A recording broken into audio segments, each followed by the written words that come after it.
jangan. Om udah istirahat, nggak istirahat Om. Istirahat boleh? Nggak usah, udah telat, tadi harus istirahat. Tadi istirahat dipanggil lagi. 10 menit. Ah iya, udah. Sekarang kita kedatangan tim yang selalu semangat menerjang rintangan. Siapa sih? Aku punya tayangannya dulu ya, ini. Langsung kita panggil, ini dia. Ali, Munawir, dan Samsul.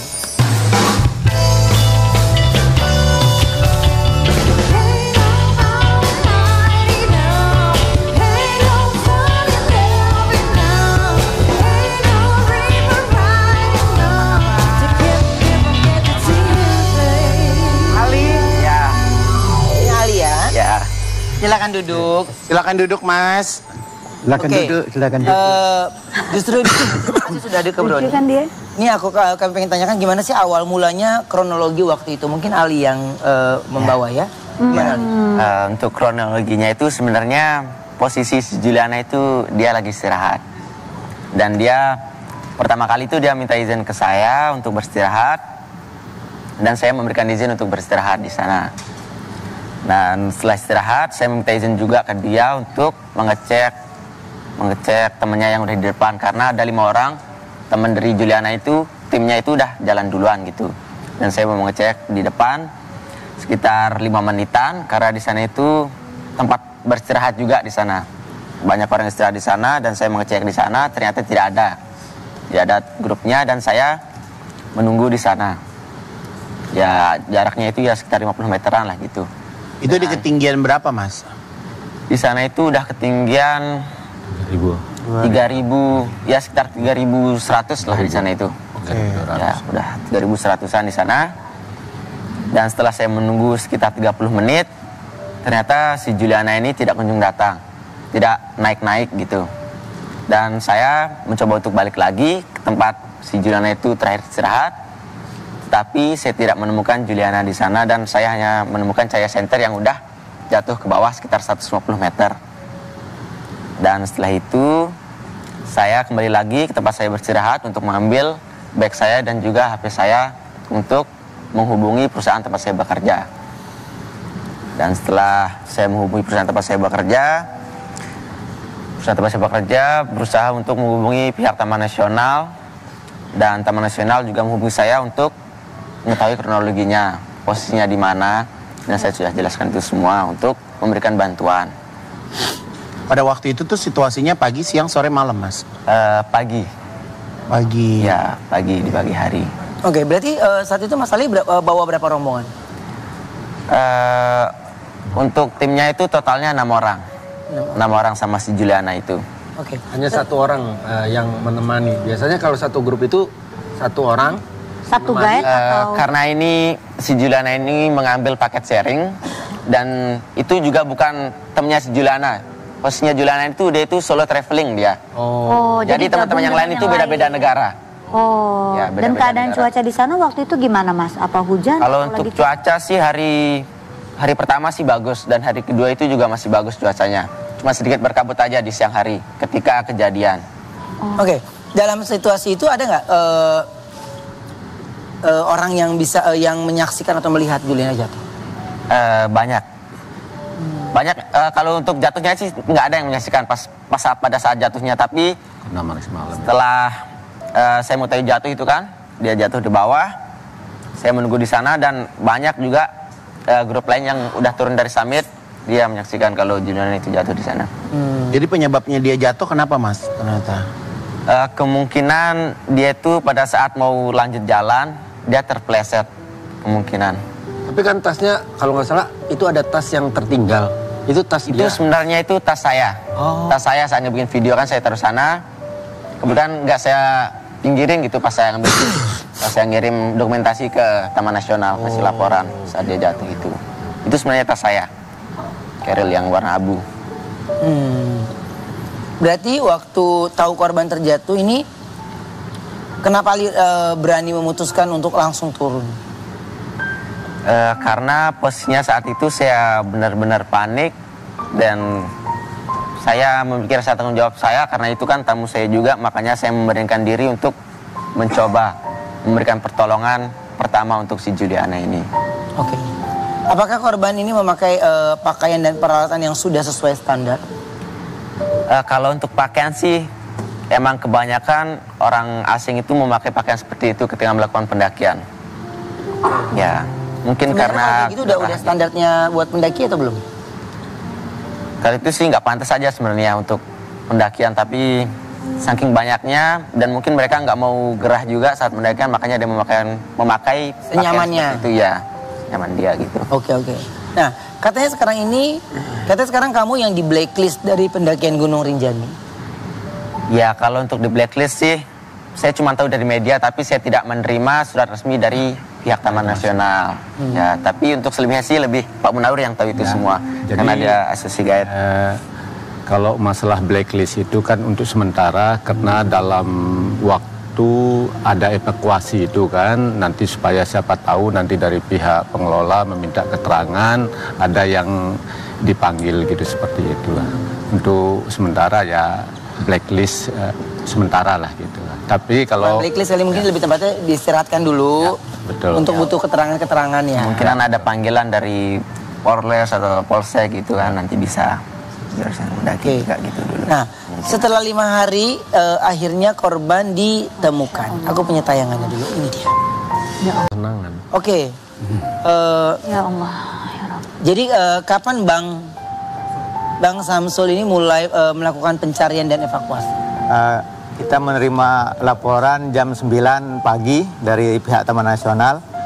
Jam setengah 10 kita bergerak dari Selong menuju Sembalun ke resort Taman Nasional.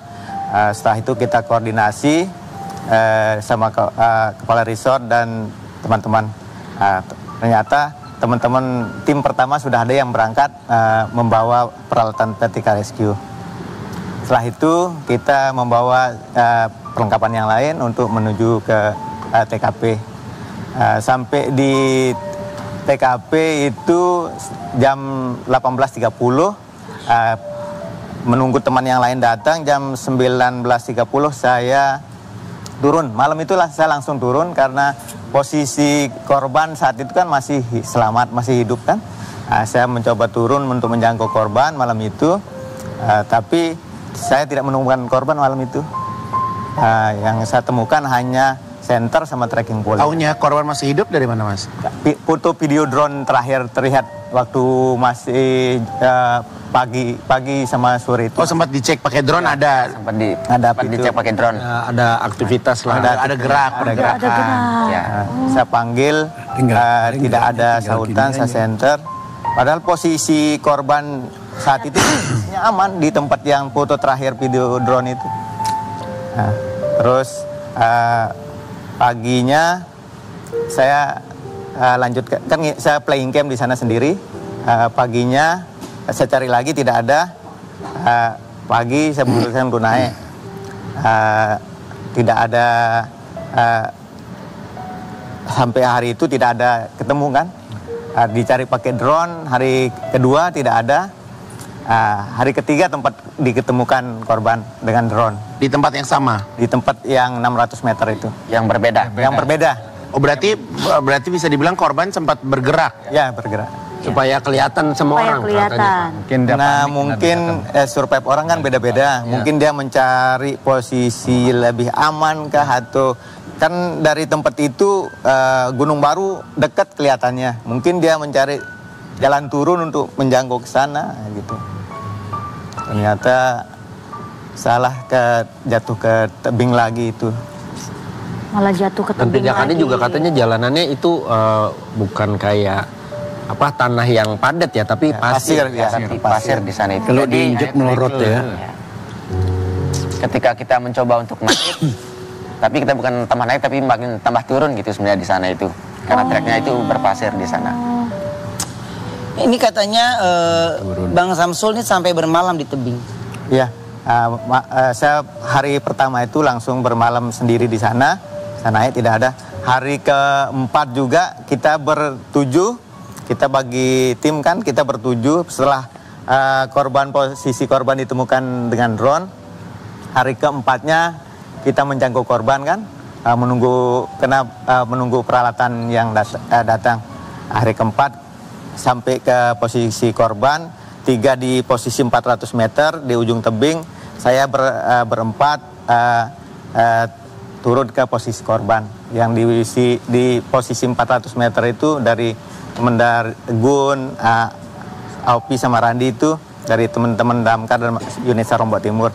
Yang pertama menjangkau korban itu Bang Kafi dari Basarnas, terus Bang Tio, saya ketiga, keempat Bang Agam. Sempat kita playing camp di sana berempat. Kenapa kita tidak langsung evakuasi? Karena malam. Terus kondisi di sana juga kan batuan lepas. Gitu. Nanti kalau kita evakuasi malam itu bahaya untuk kita. Gitu. Oke. Tapi itu maaf Ben, berarti hari keempat itu Juliana tuh kondisinya dipastikannya masih hidup atau sudah? Udah tidak bernyawa. Posisinya udah nyangkut di batu. Tempat jatuhnya itu di batuan memang. Di batuan itu. Paginya kita packing, kita evakuasi. Oke. Nah, saat ditemukan bagaimana kondisi korban? Udah patah-patah dan kepalanya udah pecah. Sorry, berdarah aja? Pecah kepalanya. Terbentur mungkin ya. Karena terbentur batu kan. Ya banyak batu soalnya. Mungkin kalau dari Mas Samsul dan atau Mas dari pengelola gunung ya. Sebenarnya apa sih yang harusnya diantisipasi untuk para pendaki gunung? Mungkin karena pendakian ini kan nggak pernah berhenti ya, terus ada terus ya gitu kan. Apa sih mungkin yang mau disampaikan untuk calon-calon pendaki gitu? Dari sisi keselamatannya, persiapan untuk mendaki. Dari fisiknya juga, mental, terus peralatannya kan harusnya, terus dia belajar, dia cari lah, oh kondisi Rinjani begini loh, nah, kan nanti. Jadi dikenali dulu medannya. Ya medannya. Dari dulu sebenarnya. Nah, Rinjani itu juga itu kayaknya nggak semua orang bisa ke sana itu. Tapi biasanya sebelum tamu itu trekking, kami yang dari selaku TO selalu memberikan briefing sebelum jalan gitu. Jadi di sini tempat istirahatnya, makan siangnya di sini jalannya slippery, selalu kita briefing. Sudah ada sebenarnya jalurnya? Sudah ada. Jalurnya sudah ada, maksudnya kamu sebagai tour guide gitu, Ya. jalurnya memang sudah ada gitu kan? Sudah ada. Bukan mencoba membuat jalur baru kan? Ya, sebenarnya paling benar adalah ya tidak boleh yang namanya jauh dari tour guide sebenarnya. Ya, sehingga bisa diawasi gitu. Jadi apapun itu ya kan jadi tanggung jawab terberatnya itu ya di tour guide ya. Karena pada saat itu semua tamu yang ada di situ bukan satu kelompok tapi ya memang mereka sendiri-sendiri kan. Mereka sendiri-sendiri. Tapi kalau handphone gitu sinyalnya bagus di situ, bisa berhubungan. Bisa Ada posisi-posisi Di tempat tertentu aja sebenarnya di sana. di puncak bisa. Tapi HT gitu kamu bawa juga? Tetap bawa kalau untuk Oke. HT. Oke. Nah, ayah korban membuat sebuah pernyataan. Aku punya tayangannya. Oke. Mas Ali sendiri ini pernah berkomunikasi langsung sama pihak keluarga korban? Iya, setelah si korban itu selesai dievakuasi, setelah nyampe bawah, saya langsung berkomunikasi langsung. Telepon? Tidak, saya bertemu langsung berhadapan langsung bersama ayah Juliana. Kayaknya juga dia datang. Ya, dia datang ke Sembalun. Memang datang karena ada. Ya, karena dia itu ingin tahu kronologi yang sebenarnya dan saya sudah menceritakan itu semua. Dan saya sudah meminta maaf juga ke pihak keluarga, Juliana, ke pihaknya dia tinggalkan keluarga Juliana ini orang lain ya. bersama organizer. Sebenarnya situasi ini bukan karena sebuah keinginan ya, tapi ya memang semuanya Juliana ceritanya sudah diceritakan secara detail. Jadi dimana kalau kita melintasi daerah atau terutama pendakian gunung itu semuanya harus ikuti peraturannya. Jangan pernah gue udah terbiasa di sini, gue sudah terbiasa di sini karena beda.